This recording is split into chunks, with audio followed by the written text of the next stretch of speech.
우리가 어렸을 때 학교에서 불렀던 노래 하나가 있습니다. 내 고향으로 날 보내주라는 노래입니다. 내 고향으로 날 보내주, 오곡백화가 만발하게 피었고 종달새 높이 지저귀는 곳 이 늙은 흑인의 고향이로다. 이 노래입니다. 내 고향으로 날 보내주. 제가 부르는 것보다는 저랑 종치 중에서 노래 잘 부르는 사람이 있어서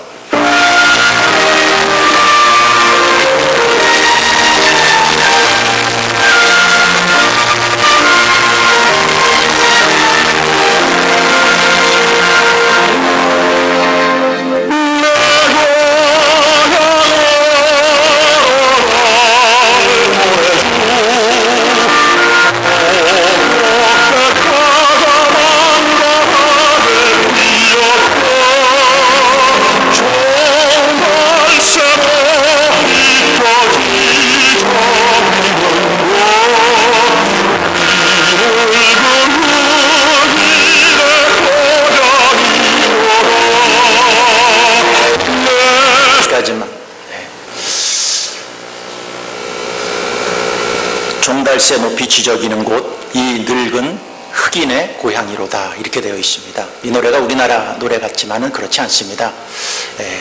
흑인 연가라고 그럽니다. 흑인 연가 중에서 우리나라에서도 잘 알려진 곡 중에 하나입니다. 내 늙은 흑인의 고향이로다. 내 고향으로 날 보내주. 흑인들이 노예 생활을 하면서 힘들고 지치고 어려울 때 고향을 사모하면서 내 고향으로 나를 좀 보내주시옵소서 하는 그 소원을 담아서 불렀던 노래가 바로 이 내 고향으로 날 보내주입니다. 흑인 연가를 이렇게 들어보면은 항상 고향, 그 다음에 하나님의 나라, 이것들을 늘 사모하는 것을 볼 수가 있습니다. 또 한 곡 제가 소개해 주려고 합니다. 영국의 국가대표 럭비팀의 주제가이기도 하고 흑인들이 운동권에 있는 사람들이 주로 불렸던 노래입니다. 에릭 클립턴이라는 가수가 이렇게 불렀었는데 이 주제가가 왜 럭비 국가팀이 주제가가 됐는지는 알지는 못했지만은 그 노래는 이렇습니다. Swing low, swing carriot. 여러분 이 노래 아실 것입니다. Swing low, swing carriot. 제가 부르는 것보다는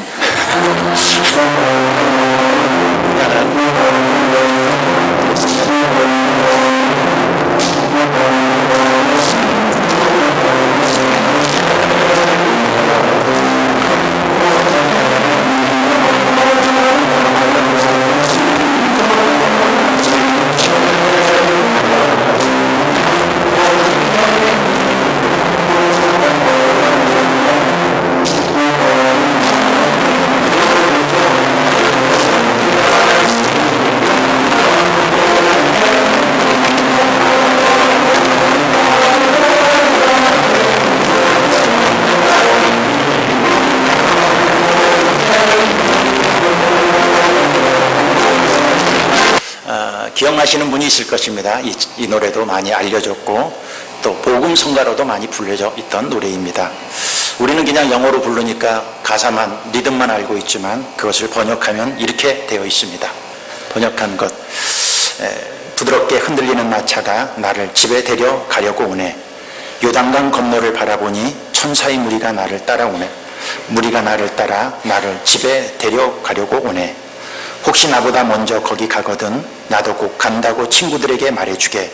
사는 건 때로 기쁘고 때로 슬프지만 결국 우린 거기를 향해 가는 것 아니겠으나 부드럽게 흔들리는 마차가 나를 집에 데려가려네 가려고 오네.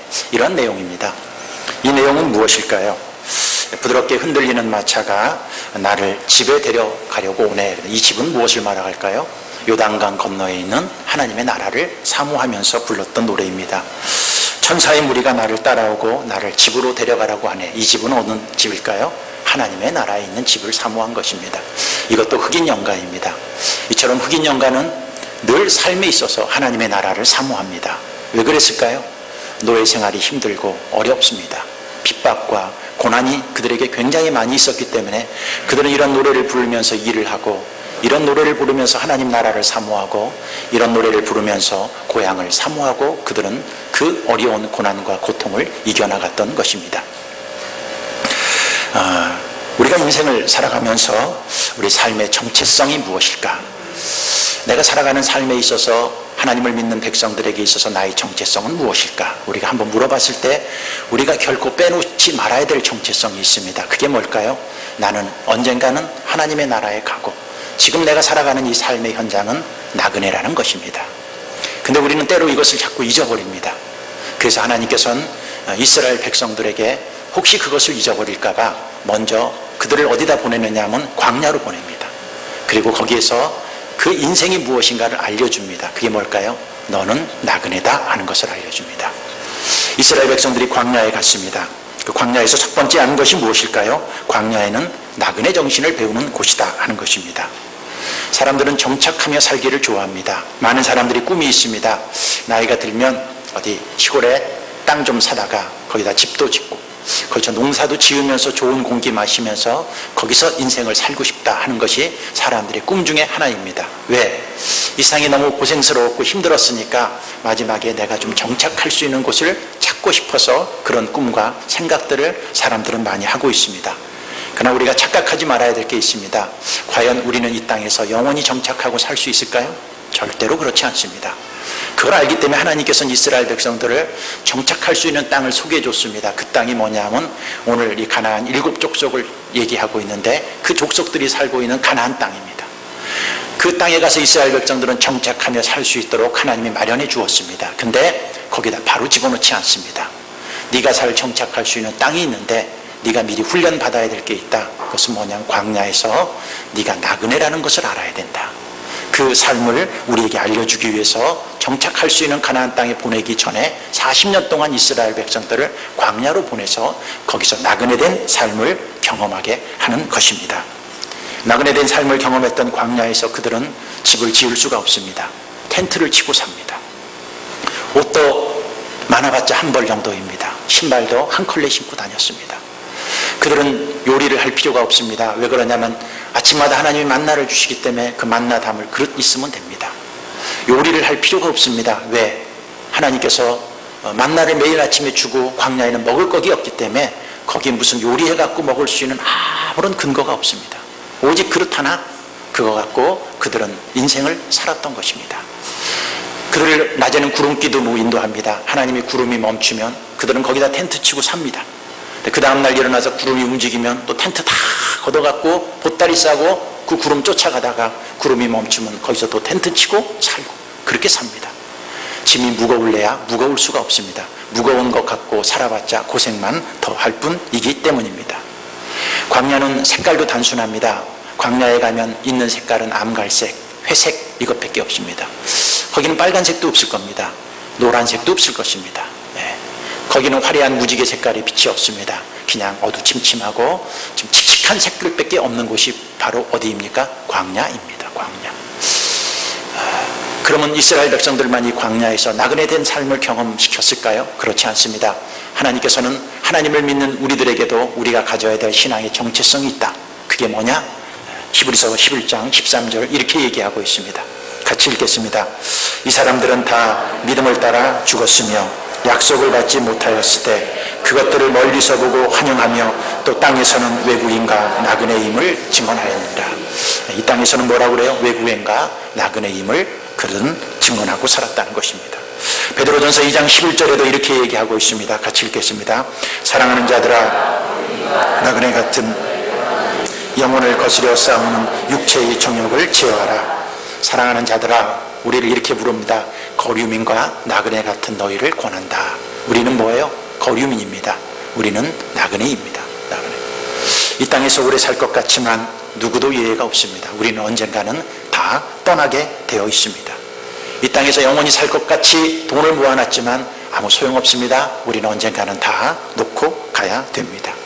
이 땅에서 성공을 하기 위해서 열심히 달려왔고 명예를 얻기 위해서 최선을 다하고 있지만 언젠가는 그 명예도 그 성공도 다 내려놓고 이 땅을 떠나야 될 수밖에 없는 것이 우리의 인생의 삶이라는 것입니다.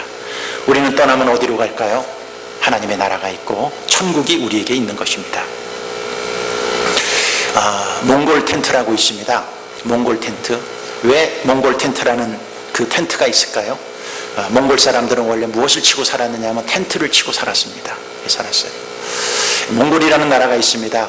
이 세상 역사에서 제일 넓은 땅을 소유했던 나라가 어느 나라일까요? 몽골입니다. 몽골.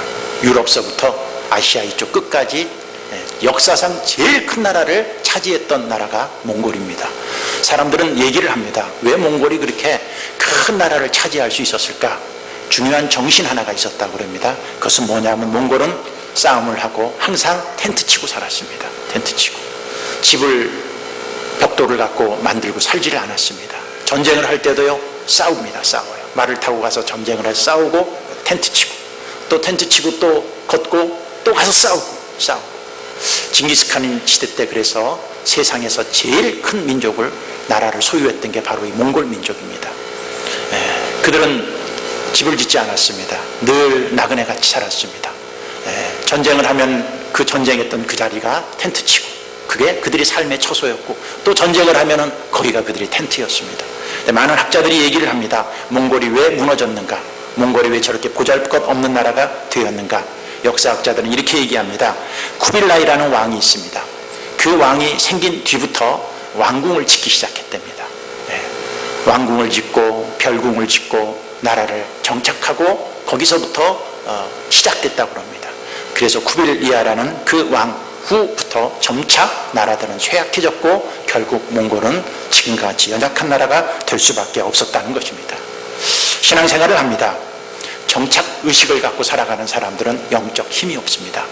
그리고 언젠가는 무너질 수밖에 없습니다. 그러나 신앙생활을 하는 사람이 잘하려면 어떻게 됩니까? 나그네 의식을 가져야 됩니다. 언젠가는 내가 떠나는구나. 다 놓고 가는구나. 내가 가져갈 것 아무것도 없구나. 언젠가는 우리는 하나님 나라 가겠지. 거기 가면 하나님께서 내가 살아온 인생을 평가하고 상급을 주시겠지. 언젠가는 떠나는 이 땅, 여기에 승부를 걸지 말고 여기에 미련을 두지 말고 여기에 목적을 두지 말고 주님 바라볼 그날을 바라보며 살아가는 사람, 이 사람이 영적으로 나그네 의식을 가진 사람이고 이런 사람들이 신앙생활을 잘 할 수 있다는 것입니다. 여러분, 그렇기 때문에 우리가 신앙생활을 하면서 우리가 늘 생각할 게 있습니다. 그건 뭐냐면 우리 인생은 끝난다는 거죠. 언젠가도 제가 얘기했습니다. 그래서 신앙생활이 여러분이 흔들릴 때마다 우리가 많이 불러야 될 찬송가가 있다. 그게 뭐냐? 장례식 찬송가를 많이 불러라. 왜 하나님 장례식 찬송가를 많이 부르라고 그럽니까? 여러분, 장례식 찬송가를 부를 때마다 우리 인생의 정체성을 합니다. 정체성. 며칠 후 요단강 건너가 만나리. 며칠 후 요단강 건너가 만나리. 여러분, 조금 지나면 우리는 요단강을 건너서 어디를 갈 수 있어요? 하나님의 나라를 가는 거예요. 근데 우리가 이 장례식의 의미를 모르는 거예요. 장례식 참석하면 이 사람 죽었지? 그러고 끝납니다. 나는 안 죽을 것 같습니까? 아닙니다. 우리도 언젠가는 다 끝납니다. 나그네 같은 인생 다 정리하고 하나님 앞에 설 날이 우리에게 있습니다. 그리고 이 땅에 있는 것은 아무 쓸모가 없고 하나님 나라에서 나에게 주시는 유업을 갖고 우리는 새롭게 살아야 될 존재라는 것을 알아야 된다는 것입니다. 베드로전서 1장 4절에 그래서 이렇게 얘기합니다. 같이 읽겠습니다. 썩지 않고 더럽지 않고 쇠하지 아니하는 유업을 있게 하시나니 곧 너희를 위하여 하늘에 간직하신 것이라. 하늘에 간직하신 유업을 우리가 받아야 됩니다. 그것은 썩지 않고 더럽지 않고 쇠하지 않는 것입니다. 그러나 우리가 이 땅에 승부를 내고 살아가는 사람들은 전부 다 썩고 쇠하는 거에 우리 인생을 겁니다. 그러나 나그네 의식을 가진 사람들은 이 땅의 것에 승부를 내지 않습니다. 우리 늘 하나님의 나라를 소원하면서 이 땅 조금 있으면 나그네 같은 인생인데 우리가 하나님 나라에서 어떻게 주님 맞이할까, 이거 생각하면서 살아갈 수 있는 그러한 믿음의 백성들이 되기를 바라는 것입니다. 두 번째, 우리는 광야에서 무엇을 배울 수 있을까요? 광야에서는 하나님을 깊이 만나는 체험을 합니다. 애굽에서 이스라엘 백성들이 살고 있었습니다. 근데 하나님께서 그를 광야로 끌어냅니다. 왜 광야로 끌어냈을까요? 왜 광야에 가서 하나님께서 하시고자 하는 일이 뭘까요? 제일 중요한 일을 오늘 본문에서 얘기하고 있습니다. 다시 한번 출애굽기 3장 17절 18절 같이 읽겠습니다. 내가 말하였거니와 내가 너희를 애굽의 고난 중에서 인도하여 내어 적과 꿀이 흐르는 땅 곧 가나안 족속, 헷 족속, 아모리 족속, 브리스 족속, 휘 족속, 여부스 족속의 땅으로 올라가게 하리라 하셨다 하면 그들이 내 말을 들으리니 너는 그들의 장모들과 함께 애굽 왕에게 이르기를 히브리 사람의 하나님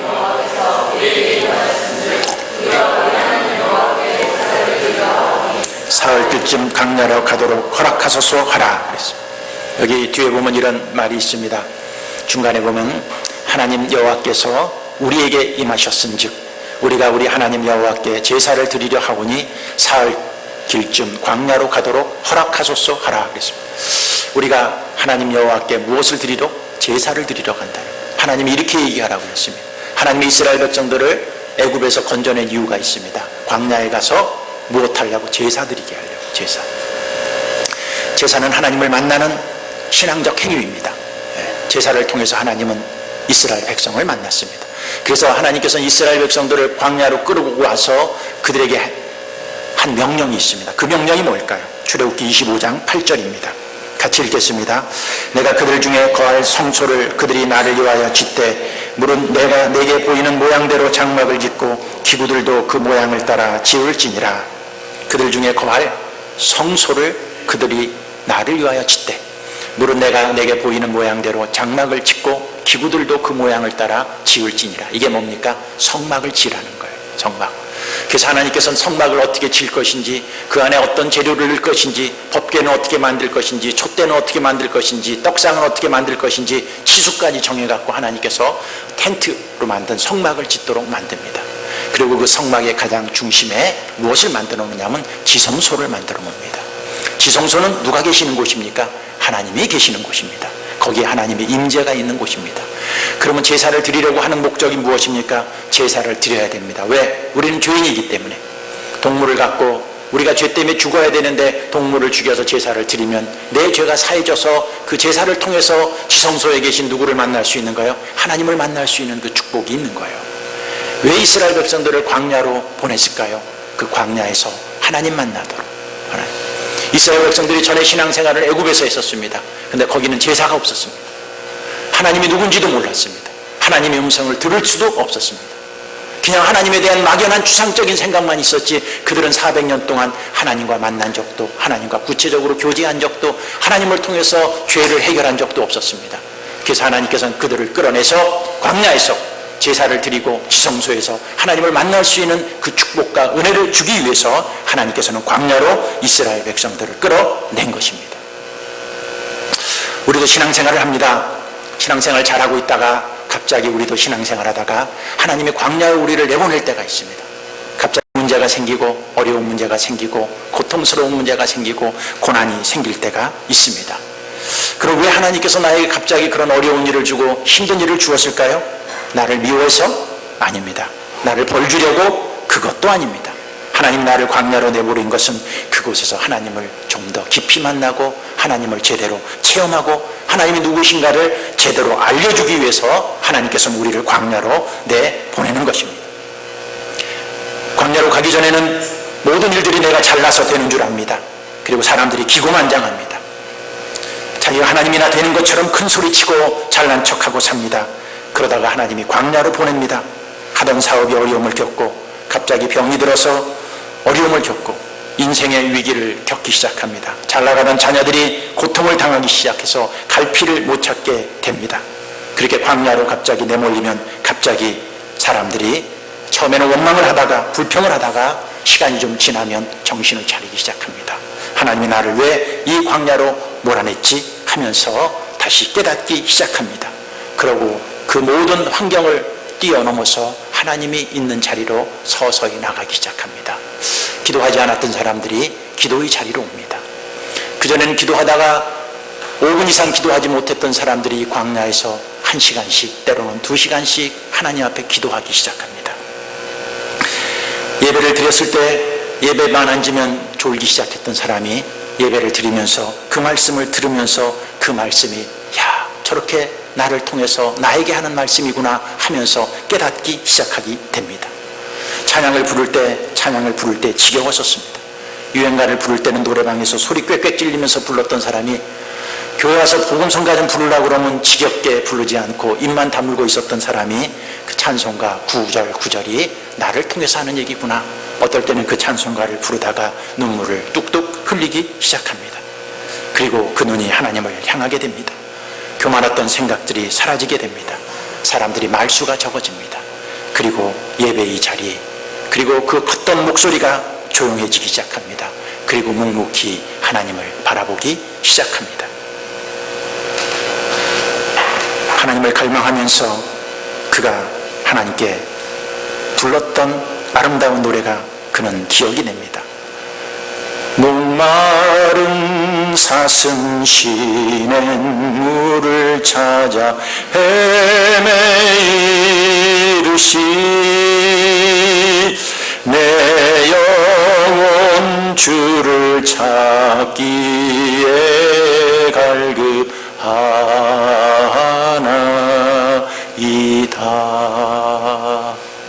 그 찬송가가 부르짖기 시작합니다. 그리고 하나님을 바라보기 시작합니다. 그 하나님을 찾기에 갈급하기 시작합니다. 하나님 앞에 나와서 기도합니다. 주님, 나 좀 도와주세요. 나 목말라요. 내 영혼이 지금 하나님을 찾아요. 하나님 안 도와주시면 나는 살 수 없어요. 주님, 나 좀 도와주세요. 나 좀 긍휼히 여겨주세요. 나 좀 불쌍히 여겨주세요 하는 고백이 저 영혼 밑에서부터 물밀듯 올라오기 시작하는 것입니다. 우리가 신앙생활을 하면서 수준 낮게 고난을 생각하는 사람이 있습니다. 그것은 무엇이냐면, 내가 하나님이 나에게 고난을 줘요. 사업했던 사업이 안 돼. 그러면 어떤 생각을 하느냐면, 하나님이 이 사업을 도와주셔서 이 고난이 잘 통과되면 그 다음부터는 사업을 회복시켜 주실 거야.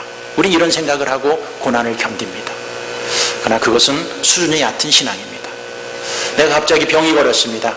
그럼 그 병 속에서 고난과 고통을 당합니다. 내가 하나님 앞에 기도하고 하나님을 찾으면 하나님이 그 병을 낫게 해줄 거야. 여러분, 이 정도의 고난에 대한 생각을 갖고 우리는 신앙생활을 하는 경우가 많이 있습니다. 어떻게 보면 여기 있는 모든 사람들이 고난에 대해서 그렇게 생각하는 사람들이 있습니다. 그러나 틀린 얘기는 아닙니다. 하나님이 그렇게 해주실 수도 있습니다. 근데 하나님이 원하는 게 있습니다. 사업을 망했던 사람들이 기도를 하면 사업이 잘 되고, 가난했던 사람들이 고난을 통과하고 나면은 돈을 많이 벌고, 이런 생각을 갖고 살아가는 것은 하나님이 고난을 우리에게 주신 진정한 목적을 모르는 것입니다. 욥기를 보면 알 수 있습니다. 많은 사람들이 욥기를 보면서 고난의 이야기를 하면서 이런 결론을 내릴 수가 있습니다. 욥이 하루아침에 자식을 10명을 다 잃어버렸습니다. 있던 재산 다 날려버렸습니다. 건강도 잃고 기와장으로 자기 몸을 붓붓 긁으면서 피투성이가 된 자기 피부를 바라보면서 처절하게 살았던 그 사람, 고난을 다 통과하고 나니까 하나님이 재산도 다 복귀시켜 주셔서 더 많이 주셨고, 자식들도 10명을 주셨고, 더 이쁜 딸을 주셔서 그 근동의 최고의 그 이쁜 딸을 주셨고, 건강도 주셔서 오랫동안 장수할 수 있도록 하나님이 욥을 다 복귀해 주셨습니다. 그래서 우리는 욥을 보면서 이런 생각을 합니다. 야, 욥이 고난을 통해서 다 잃어버렸지만 그 고난을 통과하고 나니까 하나님이 이렇게 다 회복시켜 주셨구나, 다 살려주셨구나. 그러니까 우리도 고난을 통과하면 하나님께서 저런 축복을 주시겠지. 여기서만 우리는 고난을 생각합니다. 그러나 그거는 욥기를 잘못 보고 있는 것입니다. 욥기의 고난을 통해서 하나님께서 욥에게 원하는 신앙은 무엇이었을까요? 욥기 42장 5절입니다. 우리 같이 한번 읽겠습니다. 내가 주께 대하여 귀로 듣기만 하였사오나 이제는 눈으로 주를 배움나이다. 그러므로 내가 스스로 거두어드리고 티끌과 제 가운데서 회개하나이다. 내가 주께 대하여 귀로 듣기만 하였사오나 이제는 눈으로 주를 배웁니다. 그랬습니다. 욥이 달라진 신앙이 있습니다. 여러분, 재산이 복귀되고 자식들이 복귀된 것, 그거보다 더 중요한 게 있습니다. 욥이 하나님을 알았습니다. 욥도 훌륭하게 신앙생활했습니다. 근데 그 전까지는 하나님을 귀로 듣기만 했습니다. 근데 고난을 통과하고 나서 뭐라고 그럽니까? 이제는 눈으로 주님을 어떻게 해요? 배웠다는 거예요. 훨씬 더 선명하게, 훨씬 더 구체적으로, 훨씬 더 하나님이 누군가를 욥은 깨닫게 된 것입니다. 그걸 깨닫고 나니까 뭐라고 그래요? 티끌 가운데서 회개하는 그 겸손한 신앙으로 욥이 바뀐 것입니다. 여러분, 고난의 목적이 뭘까요? 광야를 우리에게 왜 통과시켜 줄까요? 그것은 여러분들을 하나님께 더 가까이 갈 수 있도록, 하나님을 더 깊이 체험할 수 있도록, 하나님에 대해서 구체적으로 알고 하나님이 누구인가를 경험할 수 있도록 하기 위해서 하나님은 여러분들을 광야를 통과시켜 주신 것입니다. 돈이 회복되는 것, 물질이 회복되는 것, 사업이 회복되는 것, 그것은 두 번째 문제입니다. 만약에 여러분들이 고난을 통과하고 사업이 잘 됐다 이런 간증만 하고 다닌다면 여러분은 하나님을 잘못하신 것입니다. 여러분 통과한 다음에 하나님이 누구신지, 전에는 하나님을 코끼리 뒷다리 만지듯 이거 만져보고 하나님이 기둥이네 이렇게 하나님에 대해서 얘기했던 사람이 하나님을 전체로 알리자. 하나님 입장에서 세상을 보는 거예요. 하나님 입장에서 내 인생을 보는 거예요. 하나님 입장에서 하나님이 나에게 이 광야 생활을 왜 주었는가, 거기서 하나님에 대해서 분명하고 눈으로 볼 수 있는 그 하나님을 점점 경험하게 되는 거예요. 고난이 언제 끝날까요? 여러분, 그 하나님을 구체적으로 알면 알수록 고난은 빨리 끝납니다. 고난이 언제 마무리 지을까요? 하나님을 향해서 눈을 돌리기 시작하면 그 고난은 마무리 짓기 시작합니다. 자꾸 물질 회복, 병 치료, 환경 회복, 여기에 초점을 두는 사람들은 고난이 더 길어질 수 있다는 것을 우리는 알아야 되는 것입니다. 여러분, 광야 가운데 있습니까? 다시 시선을 하나님께로 향하십시오. 내가 이런 어려움과 고난을 겪었지, 그 문제, 그 사건에 집착하지 마십시오. 하나님을 향하십시오. 이 고난 속에서 하나님께서 나에게 무엇을 알려주기 위해서 이러한 고난을 주셨지 하면서 하나님을 향해서 여러분의 신앙도 귀로만 듣는 하나님이 아니라 눈으로 보고 직접 만져보고 체험할 수 있는 그런 하나님의 은혜가 여러분들의 삶 속에 넘치기를 바라는 것입니다. 세 번째로는 무엇입니까? 이 광야에서 영적인 항체를 만드는 곳입니다. 하나님께서 이스라엘 백성들을 광야로 보냅니다. 근데 광야로 보내서 수많은 문제들이 광야에 있었습니다. 물이 없어갖고 불평도 하고, 만나만 먹으니까 이게 지겨워갖고 불평도 하고, 그러다가 하나님한테 혼나기도 하고, 모세 지도자를 원망하다가 하나님한테 혼나기도 하고, 광야에 가서 하루에도 편할 날이 없었습니다. 고난의 연속이었고 어려움이 문제였습니다. 광야로 가자마자 이집트 백성들이 이집트 군사를 몰고 이거 이스라엘 백성들을 잡으려고 쫓아왔습니다. 광야에 들어가자마자 조금 있다가 아말렉 군대들이 쳐들어와서 그들과 전쟁을 하기도 했습니다. 이스라엘 백성들은요, 전쟁을 해본 경험이 없습니다. 창을 들어본 적도 없고요, 활을 쏘본 적도 없어요. 근데 그 아말렉 사람들이 들어오니까 내가 봤을 때 무엇 갖고 전쟁했을까? 꽃게이 들고 몽둥이 들고 아마 전쟁했을 거예요. 이스라엘 백성들은 400년 동안 했던 일이 벽돌 굽는 일밖에 못했습니다. 근데 하나님께서 그런 황당한 일들을 그 광야에서 막 경험시키는 거예요. 막 문제가 생기는 거예요. 이 문제도 생기고 저 문제도 막 생기는 거예요. 아니, 광야에 보내갖고 이 고생하는 것만 해도 억울해 죽겠는데 자꾸 이런 문제를 우리에게 주면 어떡해요? 아닙니다. 하나님께서 그 광야에 수많은 문제들을 우리에게 주신 이유가 있다는 것입니다. 이유가. 우리 신앙생활 하면서 이런 생각을 합니다. 좀 이제는 문제가 없었으면 좋겠다. 이제는 좀 어려움 없이 좀 신앙생활 했으면 좋겠다. 이런 생각. 교회를 다니면서도 우리 이런 생각을 합니다. 어디 문제 없는 교회 없을까? 문제 없고 좀 행복한 교회 어디 없을까? 우리 이런 생각들을 늘 하고 신앙생활을 할 때가 있습니다. 그러나 제가 분명히 얘기합니다. 꿈 깨십시오. 그런 교회는 창세기 이후로 없었습니다. 초대교회 이후로 없었습니다. 많은 사람들이 교회들이 있습니다. 우리 초대교회로 돌아가자. 초대교회로 돌아가자. 이런 얘기들을 많이 하고 있습니다. 초대교회는 문제가 없었을까요? 예루살렘 교회는 문제가 없었을까요? 예루살렘 교회도 갈등이 많았습니다. 핍박과 고난이 많아갖고요, 교인들이요 다 도망가고 흩어졌습니다. 빌립보 교회는 문제가 없었을까요? 제가 봤을 때 증경여전도 회장하고 현여전도 회장하고 둘이 붙어갖고 싸움이 끊일 날이 없었던 게 빌립보 교회입니다. 갈라디아 교회는 문제가 없었을까요? 율법주의자들이 들어와갖고요, 교회를 어저께 다 만들어버렸습니다. 고린도 교회는 문제가 없었을까요? 고린도 교회는 문제 백화점입니다. 없는 문제가 없습니다. 별의별 문제가 그 교회에 다 있었어요. 이게 초대교회입니다. 초대교회. 여러분이 꿈꾸는 교회는 무엇일까요? 문제가 없는 교회? 갈등이 없는 교회? 편안한 교회? 행복한 교회? 교회 앉기만 하면 그냥 막 은혜가 막 흘러넘쳐서 감동이 있는 교회? 여러분, 꿈 깨십시오. 그러한 교회는 이 세상 하늘 아래 한 군데도 없습니다. 한 군데도 없습니다. 그럼 하나님 왜 교회 문제를 주시는 것입니까? 이 문제를 통해서 하나님께서는 우리를 강하게 만들기 위해서, 훈련시키기 위해서입니다. 고대 지중해 때 로마와 카르타고가 패권을 치고 그 지중해 지역을 얻기 위해서 경합을 벌이고 싸움이 늘 있었습니다. 500여 년 동안 있었습니다. 500여 년. 싸움이 계속 지속되었은 그 마지막을 정리한 왕이 있습니다. 그게 뭐냐면 로마의 스키피오 장군이었습니다. 그때 카르타고에는 카르타고의 영웅 하니발 장군이 있었습니다.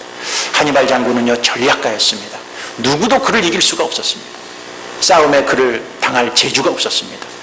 그러니까 그 당시에 이 카르타고와 로마는 수백 년 동안 싸움이 이어져 갔고요, 막 싸움이 1, 2년 이루어지면 풀고 마는데 이게 500년 동안 이어지고 나니까 나중에는 로마 사람들이 한이 맺혔습니다. 그러나 하니발보다 더 위대한 영웅이었던 스키피오 장군이 로마의 그 힘과 능력을 갖고 드디어 하니발 장군을 이기고 카르타고를 멸망시킵니다. 500년 전장에서 승리를 했습니다. 많은 로마에 있는 의회에 있는 사람들이 저 카르타고를 어떻게 할 것인가, 다 불태워서 싹 쓸어버리십시오. 더 이상 희도 없게 만들어 나갔고 더 이상 이 로마를 괴롭히는 저 나라를 없애버립시다. 다 이렇게 결론을 냈습니다. 근데 그 로마를 승리했던 스키피오 장군만은 끝까지 반대했습니다. 다 불태우지 마십시오. 다 없애지 마십시오.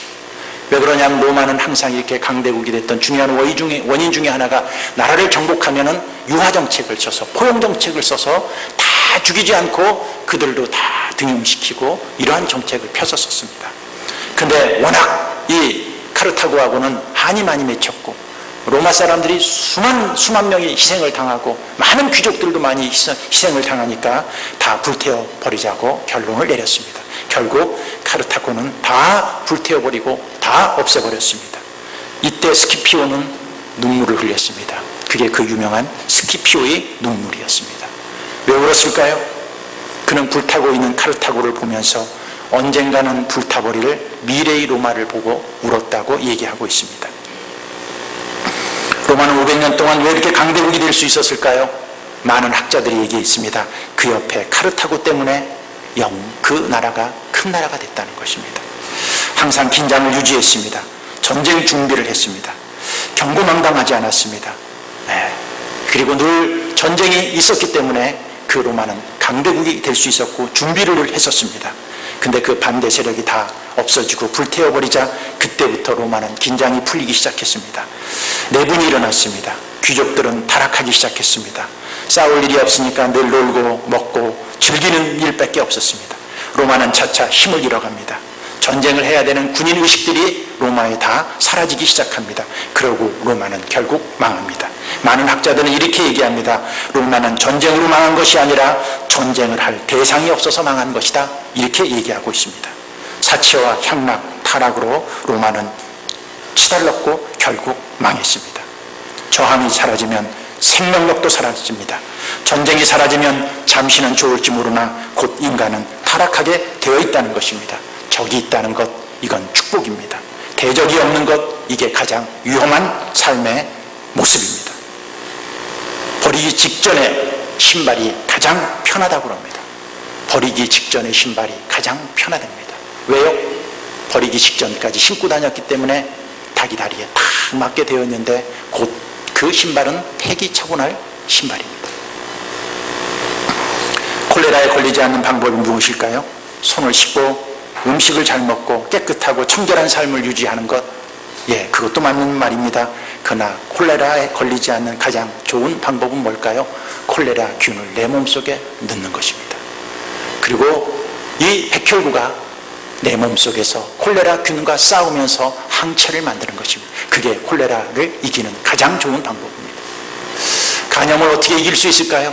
손을 깨끗이 씻고 음식을 떠다가 먹고 다른 사람에게 옮기지 않도록 찌개 같은 거 먹을 때도 숟가락같이 넣지 않고 이렇게 잘 준비하면 간염에 걸리지 않을까요? 여러분, 간염에 걸리지 않는 가장 중요한, 가장 효과적인 방법이 있습니다.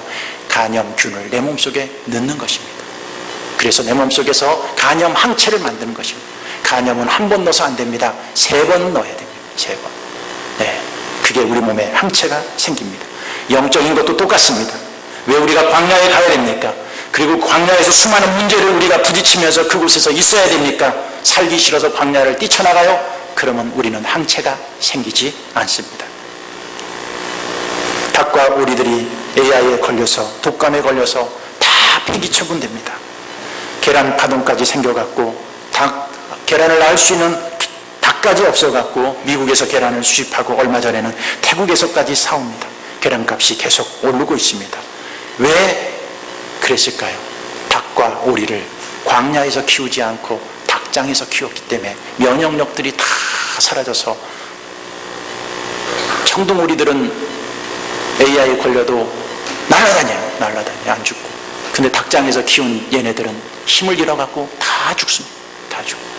한번 그 병이 어디서 시작되면은요, 우리나라에 있는 모든 닭과 오리가 다 폐기 처분돼요. 병이 걸렸든 걸리지 않았든. 왜?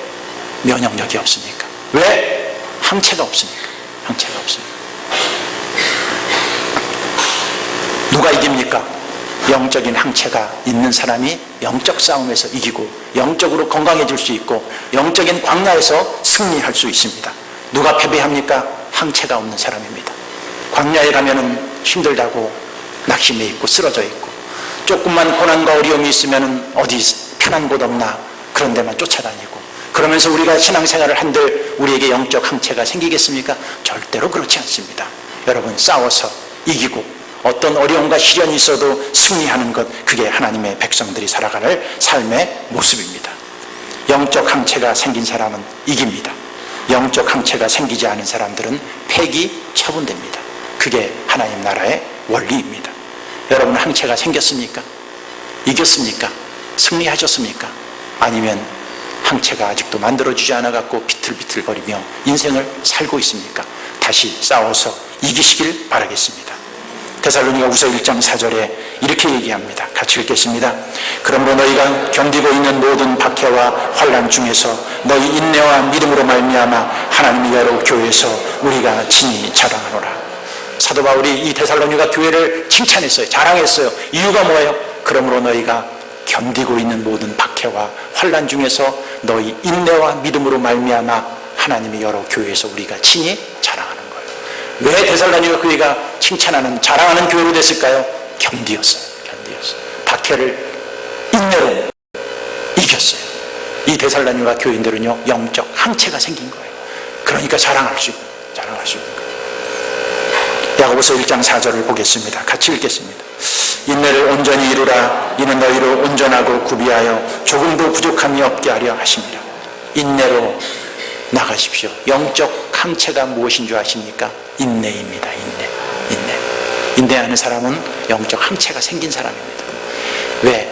인내를 온전히 이루는 사람이 조금도 부족함이 없는 영적 신앙으로 되기 때문입니다. 야고보서 5장 11절 보겠습니다. 보라, 인내하는 자를 우리가 복되다 하나니 너희가 욥의 인내를 들었고 주께서 주신 결말을 보았거니와 주는 가장 자비하시고 긍휼히 여기시는 이시니라. 보라, 인내하는 자를 우리가 무엇이라고 그래요? 복되다, 이렇게 얘기합니다. 복되다. 하나님이 우리를 광야로 보냅니다. 때로는 여러분 개인을 광야로 보내고 여러분 가정을 광야로 보내고 때로는 우리 교회를 광야로 보냅니다. 왜 보낼까요? 미워서? 왜 보낼까요? 보기 싫어서? 아닙니다. 영적인 항체를 만들기 위해서입니다. 항체가 없으면 다 폐기 처분되니까. 여러분, 오리, 닭들 폐기 처분하는 거 보십시오. 걸린 오리만 폐기 처분하는 게 아닙니다. 건강한 사람들까지 다 폐기 처분해버려요. 항체가 없으니까. 교회 공동체에 항체가 있어야 돼요.